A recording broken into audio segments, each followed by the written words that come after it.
Hello Scorpio friends, I'm Annie Botticelli and welcome to my Scorpio November 2023 Astrology Horoscope Forecast. This is my 7-minute astrology highlights special version of my report. We're going to talk about general transits as they relate to the Scorpio picture and some very specific Scorpio pieces that will help you to make the most of this month and to understand the energies. This is for you if Scorpio is your sun sign, your moon sign, your rising sign, or any other Scorpio placement you're listening for. What we're going to talk about here is part of your astrological picture. And if you're a very late degree Scorpio friend, so birthdays like November 15th through the rest of the sign, or 23 degree Scorpio placements through the rest of the sign, I suggest you additionally listen to my Sagittarius report, as your very late degree friends will benefit from both readings.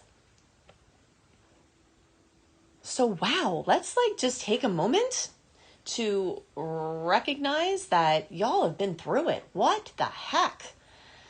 And if you don't know why, that's because you haven't been listening to my reports, because I've been telling you why, which is this Taurus Scorpio eclipse cycle that officially ended last month, October, but we still have the after effects, the after quakes, as it were.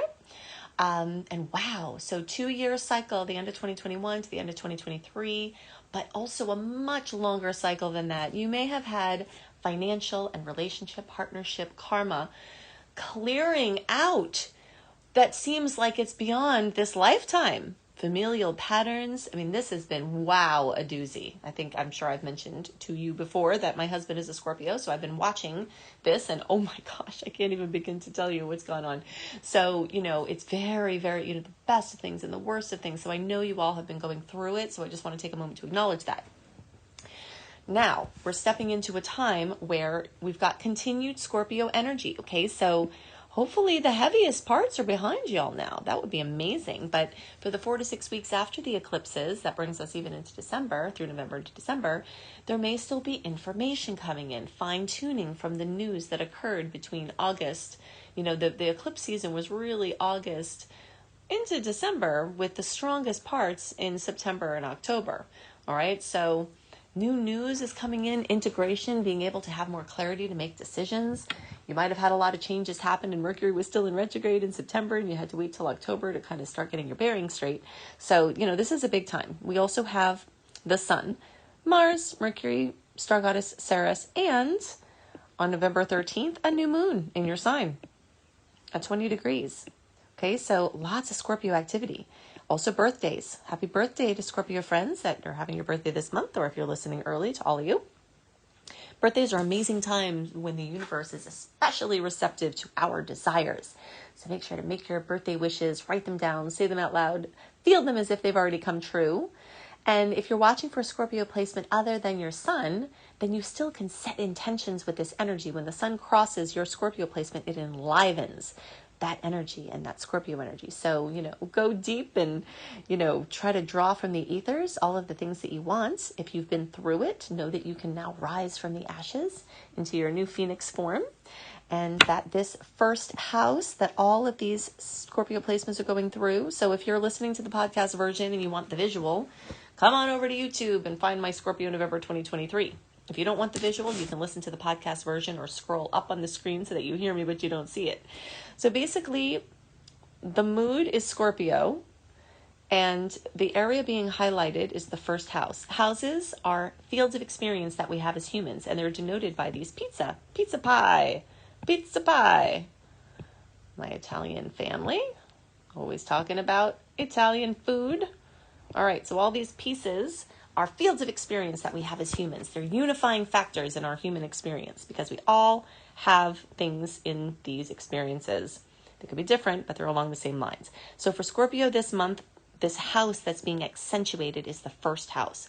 So you've got this Scorpio party accentuating your rebirth, your physical body, rejuvenating, renewing, in some cases becoming aware of physical issues, your recognition, your definition of yourself, your rising sign energy, which is this, how people see you. How people see you might be very different now than it was a couple of months ago. You may have been known to certain people in certain circles as a certain something, and this eclipse cycle could just be in a snap. Now you are this other, something.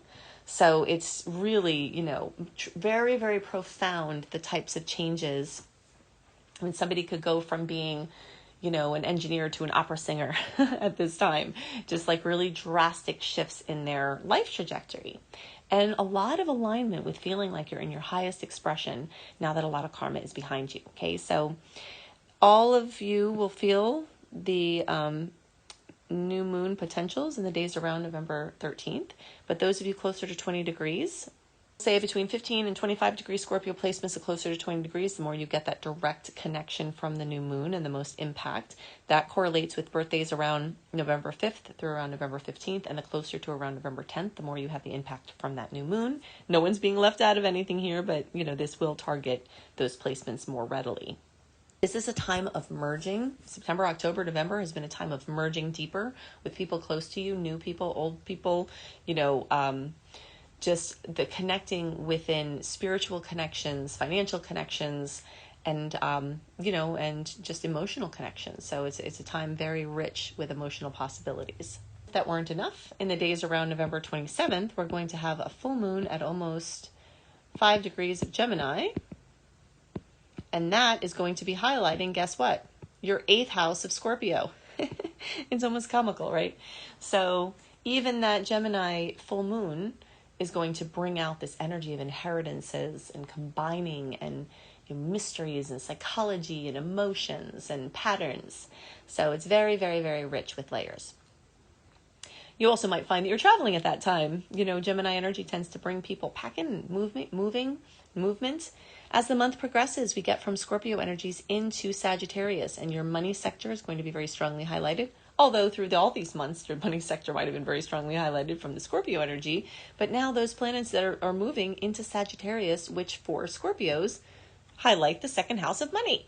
So now you're going from the shared money and drizzling it down into your individual self-sufficiency. So you might start noticing the changes from, what has happened is going to be laying a new foundation for your financial stability. I can't remember if I said this already, but October 7th through November 25th, of course, that period free of the personal planet retrogrades, better time for holiday shopping because holiday season will be covered in retrograde starting after Thanksgiving. So, basically Black Friday is going to be the end of this period, and it is perfect for getting all of your stuff done for your shopping so that you can avoid some of the holiday mischief that's going to come from the retrograde, Mercury retrograde.